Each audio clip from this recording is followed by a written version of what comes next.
kumanaan sano ka hor Nebi Daawud wuxuu dhulka ku maamuli jiray cadaalad iyo xikmad. wuxuuna ahaa nebi Ilaahay u soo diray reer Bani Israa'iil. wuxuuna dhexdooda ku faafiyey cadaalad, wuxuuna la dagaalamay gaaladii isagoo ugu yeedhayay inay Ilaahay keligii caabudaan.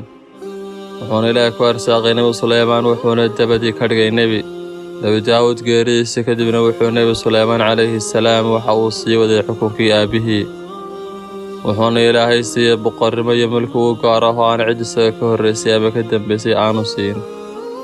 wuxuuna Ilaahay u sakhray makhluuqaadka kala duwan, jinka, insiga, shimbiraha iyo dabaylaha. wuxuuna Ilaahay baray afafka xayawaanka. wuxuuna lahaa ciidan aad u ballaaran oo ka kooban insi, jin iyo makhluuqaad kala duwan. waxaasoo dhan waxa uu sii dheeraa in Nebi Suleymaan uu ahaa mid shukri badan, dembi dhaaf iyo duco badan. wuxuuna ahaa caadil xaq soora oo xikmad badan, aan dulmiga aqbalin, xuska Ilaahayna aan ka daalin. waxaynu barnaamijkeena kaga hadlaynaa qisadii nebigii Ilaahay ee Nebi Suleymaan. qisadii dhex martay Nebi Suleymaan iyo jinkii. fadlan walays amaran subscribe dheh channelka haddii aad nagu cusub tahay, muuqaalkana like noo saar. Nebi Suleymaan bin Daawud calayhi salaam waxa uu ku sugnaa Baytulmaqdes, isaga oo Ilaahay habeenbarkii ku cibaadaysanayay mixraabkiisa. wuxuuna ku dhaartay inuu tago xaasaskiisa si ay tii kastaaba u dhashay inaan u jihaado jidka Ilaahay. wuxuuna ilaaway inuu insha Allah yidhaahdo. wuuna u tegay dhammaantood, balse mid keliya ayaa dhashay ilmo barhkii. wuxuuna u soo noqday Nebi Suleymaan rabbigii, wuxuuna weydiistay inuu u dambi dhaafo. wuxuuna ka baryay Ilaahay inuu siiyo boqortinimo weyn oo isaga u gaar ah oo aan cid ka dambaysa la siin. rur ahaantii waana sida dhacday. Nebi Suleymaan Ilaahay uu ka ajibay ducadii, wuxuuna siiyey boqortooyo aanay maskaxdu sawiran karin oo aan qofna ku riyoon karin. waxaana Ilaahay u sakhiray Nebi Suleymaan dabaylaha iyadoo ku soconaysa amarkiisa, aadaysana meeshuu doono. wuxuuna Ilaahay u sakhiray jinka iyo shayaadiinta iyagoo samaynaya wuxuu doono. waxayna u dhisi jireen guryo iyo qasriyo, iyagoo uga soo saari jiray macdanaha qaaliga buuraha hoostooda, dhulka iyo badaha guntooda. wuxuuna Ilaahay u sakhiray shimbiraha iyo xayawaanka, wuxuuna baray afafkooda. waxayna ka mid ahaayeen raacyadiisa u daacadda ah. wuxuuna lahaa ciidan aad u weyn oo ka kooban insi, jin iyo xayawaano kala duwan. laakiinse Nebi Suleymaan kuuma kasban boqortooyadiisa, wuxuuna ahaa addoon Ilaahay ku shukriya amarkiisana ku toosan. wuxuuna Nebi Suleymaan calayhi salaam uu sakhiray ama uu isticmaalay dhammaan nimcooyinkaas Ilaahay ku manaystay hagaajinta iyo dibudhiska dhulka. wuxuuna la dagaalamay faqriga iyo dulmiga, wuxuuna la jihaaday mushrikiinta. waxayna ahaayeen dabeeluhu qaar ku kaxeeya maraakiibta amarka Nebi Suleymaan. waxayna soo noqon jirtay iyadoo ganacsiga ka keentay dhoolka fogfog iyo sidoo kale heshiisyada ama gibirkii uu ka qaadi jiray gaalada. Nebi Suleymaan waxa uu amri jiray jinka inay ka qodaan ceelasha kana dhisaan saxaraha iyo in la dayactiro dhulka ku hareeraysan. ayna ka soo qodaan dhagaxaanta buuraha iyo inay arlada ka dhisaan magaalooyin, wadooyin iyo mayaadiin ama fagaarayaal waasac ah. waxayna jinku Nebi Suleymaan uga dhiseen fagaare kasta weel dhari u eg laakiin dhagax la qoray ah oo aad u ballaadhan. dabadeedna daruuraha ayaa iyaguna ka buuxin jiray biyaha roobka, markaasay magaaladii noqon jirtay mid aad u bilic badan. dadkuna way iman jireen si ay ugu noolaadaan.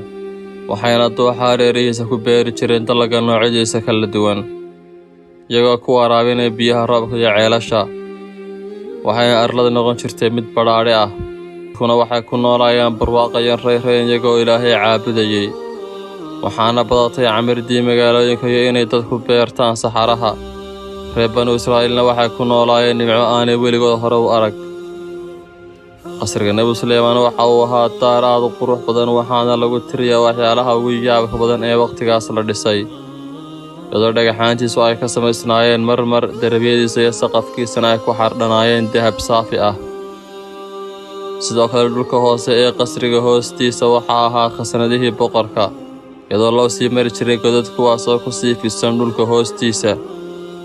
tarafkoodana waxaa ku yaalay albaabo aad u waaweyn oo mid kastaaba uu hor taagnaan jiray 2 cirfid oo ilaalin jiray, iyagoo aan cidna u ogolaan jirin inay u dhowaadaan iyagoo aan fasax ka haysan Nebi Suleymaan. waxaana ka mid ah waxyaalaha uu Alle ku manaystay Nebi Suleymaan in shayaadiintu ay maalin walba u bixi jireen buuraha ayna uga soo saari jireen macdanaha ku aasan hadday tahay dahab iyo dheemanba. qaar kalena waxay ahaayeen kuwa quusiyaal ah oo quusi jiray badaha ugana soo saari jiray luulka qaaliga ah.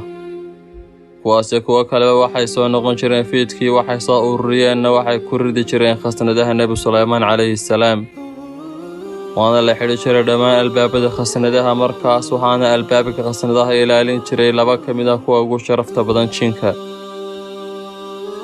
waxay ahaayeen maalin walba qaar dibadda u baxa soona ururiya macdanaha iyo dhagxaanta qaaliga ah ilaa ay khasnaduhu ka buuxsamaan, iyadoo aanay siiyey jinni toona ku dhici jirin inay u dhowaadaan. nebi Suleymaan wuxuu aad u ciqaabi jiray shayaadiinta ciddii isaga khilaafta. waxaana la sheegay Ilaahay baa inooga cilmi badan inuu jinka caasiya ku ciqaabi jiray inuu ku xidho weel quraarad ah, kaas oo aanu ka baxsan kari jirin cimrigiisa inta ka dhiman. waxaana la yidhi Ilaahay baa inooga cilmi badan maalin ayaa waxaa loo keenay mid shayaadiinta ka mid ah oo silsiladaysan. waxaana la yidhi waxa uu xaday luul aad u weyn, taasoo uu ka soo saaray badaha guntooda oo aanu ku ridin khasnadihii boqorka. wuxuuna nebi Suleymaan calayhi salaam ku yidhi, xaggeed ku qarisay shaydaan yahow?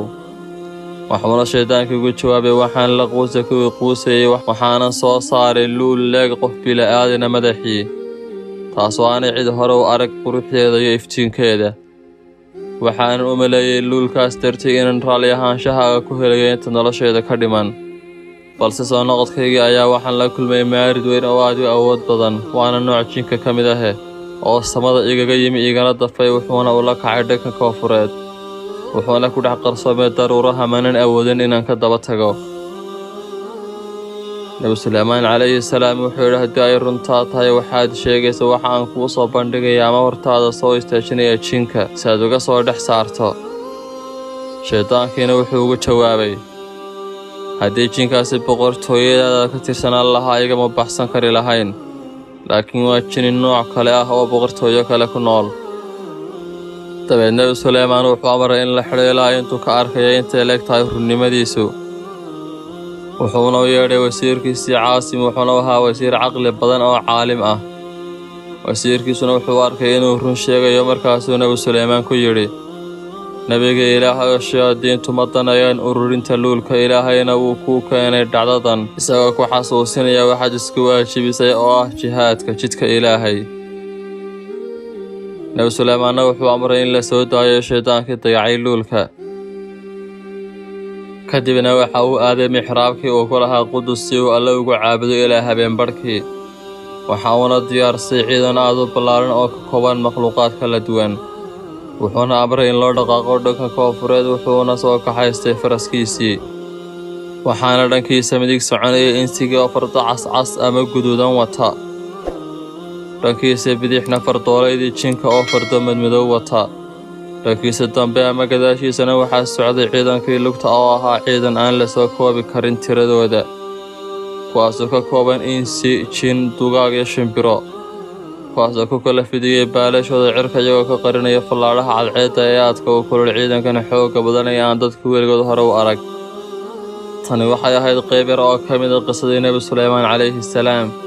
halkaas ayaynu ka sii qaadi doonaa qaybteena labaad ee la socod wanaagsan. intaas ayaanu ku egahay muuqaalkeenna maantu.